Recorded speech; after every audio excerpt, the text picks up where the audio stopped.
13.8 billion fucking years ago, an unimaginably hot and seething soup of plasma appeared and exponentially expanded, and this lepton-photon soup sandwich eventually cooled off enough to allow the first atoms of helium and hydrogen to zip about in the virgin universe. An ineffable singularity popped the space-time cherry, peeling its fresh fabric like motherfucking paint into four forces: the strong and weak nuclear forces, gravity, and electromagnetism. And the universe became a black and lightless expanding cloud of helium until dark matter, whatever the fuck that is, clumped into gravity wells, which pulled the primordial gas into puddles within the big empty. The gas of the ultimate cosmic fart then condensed and cooled to the point of collapse, creating heat in the first massive stars, which were 30 to 300 times bigger than our little bitch-ass sun, behemoths that lived short lives of only a few million years until they too collapsed into supernova forges and blew the fuck up, creating every other element that there is and every single atom in your body. Elements that gathered and clumped and became all manner of space detritus, and in fact became this salty little mudball upon which the first simple life inexplicably formed, as badass tiny extremophiles sucking on hot sulfuric vents on the bottom of ancient massive oceans, and eventually became complex creatures that were like, fuck this ocean shit, and crawled out of the mineral muck and stood upright and called themselves Digmo and Manusia and Tiklatl, Mayor, Insian, Harun, Ningen, Inuit, Dine, Nungar, Sagigas, Lakota, Anishinaabe, Ainu, Bantu, you get the idea? Homo sapien and human fucking beings who have recently forgot the being part, duh. Conscious meat tubes with appendages whose every atom was born in an exploding star. Miraculous electrified meat golems made entirely of stardust who crystallized wrinkly pink meat antennas called brains so that they can pick up the primordial signal of consciousness, so that the one dreamer who holographically dreamt all this shit into being could know itself through the infinite apertures of experiential awareness. So yeah, fast forward, here we all are, inundated by ads, hypnotized, staring at these little fucking rectangles of metal and glass, anesthetized by entertainment, addicted to overthinking, overworked and unfulfilled. We've become cattle for the few. Existence itself embodied in meat hung on bone, animated by a primordial spark. We're born now just to become a number in a parasitic system in order to start paying for the privilege to live a life on a particular bit of crust on the surface of this tiny wobbly sphere that sits like a hemorrhoid on the far edge of the Milky Way's black hole ass. We grow and we forget that we even forgot. So distracted are we to become a cog in the machine in order to pay some other motherfucker for the alleged right to exist. How fucking existentially weird is that bullshit? And it's worth considering who fucking says so, who is the them that perpetuates this and sequesters and thereby controls and profits from the us, capital U, capital S, eh?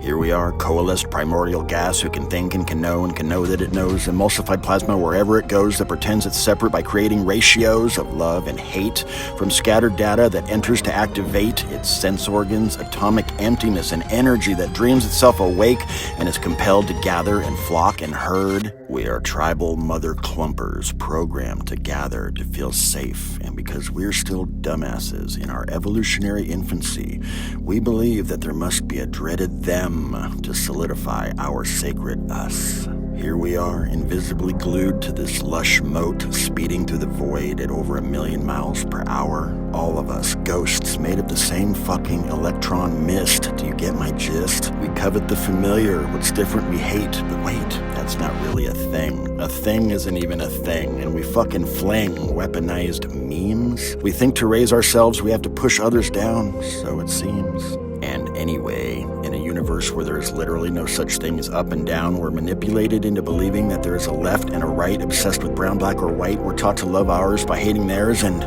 shit's not even real. So much ignorance, we're asleep at the wheel. The odds that organic molecules would form in the early days of this soggy marble floating in a void of mostly empty space is as mathematically likely as a hurricane hitting a junkyard, thereby assembling with mere wind a giant metal dildo-shaped rocket ship equipped with fully functional rocket engine balls, capable of escaping the gravity of this lately bullshit rock to explore the universe for the sake of finding an actual intelligent fucking species that doesn't shit in its own bed. But I know that prehistoric fear is baked into our bones, and we are collectively not yet brave enough to go off trail, to walk uphill against the gravity of popular opinion, to hike solo upon the conscious path, and face the tangled thought snags entirely fabricated within our mind forest, just self-created wrath. It's hard to be objective when you're so afraid to be afraid that you let fear become your shield, your lord, getting all stabby with your hate-filled sword. It's okay, though. I feel like roaches have been really patient. Maybe it'll be their turn next. Maybe they'll do better. But you know, there is a way through this. The world is made of mind. You change the world by changing yourself. You change yourself by changing your mind. Walk alone and let the fear tenderize you and free you from the gristle of duality. At the very least, you can pull your head out of the internet's ass for a minute and go the fuck outside. Let your brain chemicals return to baseline. Let your nervous system equalize. Let the inherently non-existent electrical events that occur within your skull Wellington called thoughts shut the fuck up for a minute. You can't think your way out of this system. You can't swim against the river of entropy. Sink below the foam of your thoughts. Dive deep into the stillness below the rapids of popular opinion. And from this position, you can objectively understand the currents above, and from there act with clarity and decisiveness, instead of being pummeled or contributing to the rapids of divisiveness. The way to become truly objective is not something you do, it's something you don't. Take a minute to be still, breathe, and exist. And if you insist on thinking about shit, think about what you think about. Pay attention to your attention. Directly perceive what's actually real, instead of the biased and manipulative transmission of photons squirting out of a screen, or the fluctuating cascade of hormones secreted from your head pudding that courses through you presenting as emotion. Your own thoughts have no inherent existence. You are not your fucking thoughts. What's real isn't what happened or what might. Right now is what's real if you don't analyze or expect or explain or regret, alright? I'm not saying disengage. I'm not saying don't act or make moves or speak up. By all fucking means, follow your gut, untangle your knots. But if you're going to contribute, consider doing so from the interior depths of your own metacognition, instead of using the internet as a lightning rod to perform mere reactionary finger-pointing discharges, which is exactly what the few want from the many in order to keep your eyes off of them. We need perspective. We need to be more careful. We're hairless monkeys with nukes that have governed down tribal and village brains that are stretching the net of our inadequate attention impossibly over the entire electronic world, and are adopting everyone's vast and myriad issues to become our own personal problems, activating our nervous systems and blinding us to the extraordinary nature of life and experience itself.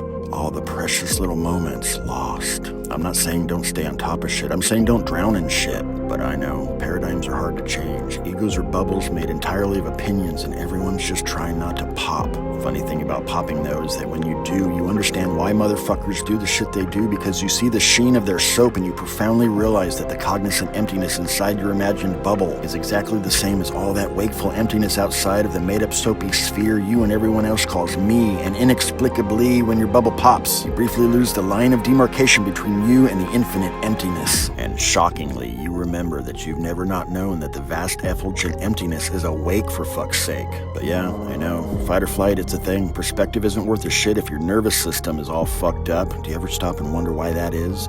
Exactly why and how this polarization that is trickling down into your mind marrow is actually occurring? Why society's become a taffy machine, being pulled and stretched and cut up and then wrapped in little blue wrappers and little red wrappers, little us candies, little them candies, none of which are even sweet and are made solely to compete. Do you ever wonder who the few are that benefit from the many hating on each other?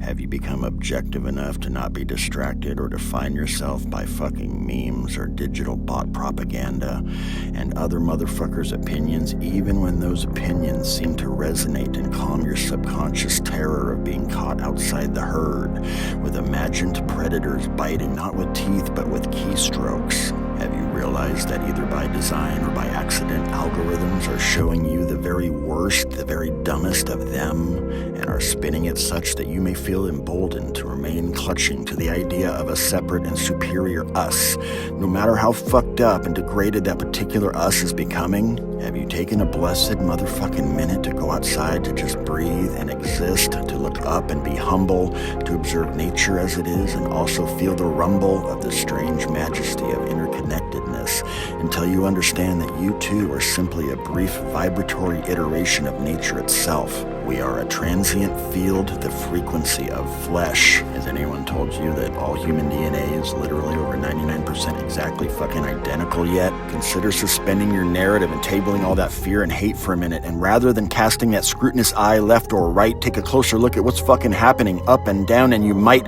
realize that kingdoms and governments and religions exist so that the few can keep a lid on and contain the frothing many. Drop your attention anchor into what's actually important: the twinkle in a loved one's eye, the sound of a friend's laughter, the intimate ache of loss, the vacillating pangs of love, the feeling of life itself just as it is, the experience of experiencing, aware that we are aware. Dedicating our mind to every moment rather than drowning every moment with our mind. I know, that's a lot. Let's take a breath. Take in this precious moment. We're all close to death. Meanwhile, do you even remember what it's like to be you, to be new, to see this world with wonder, to accept the rain and praise the thunder? You can be safe without being a dick. Let everything move through you, let none of it stick. Everything comes to an end, so cease and desist. Most of eternity goes on without you, but right now you get to exist. And so yeah, I guess do what you want to do, but maybe don't be such a dumbass about it. That's all I have to say. Toodaloo.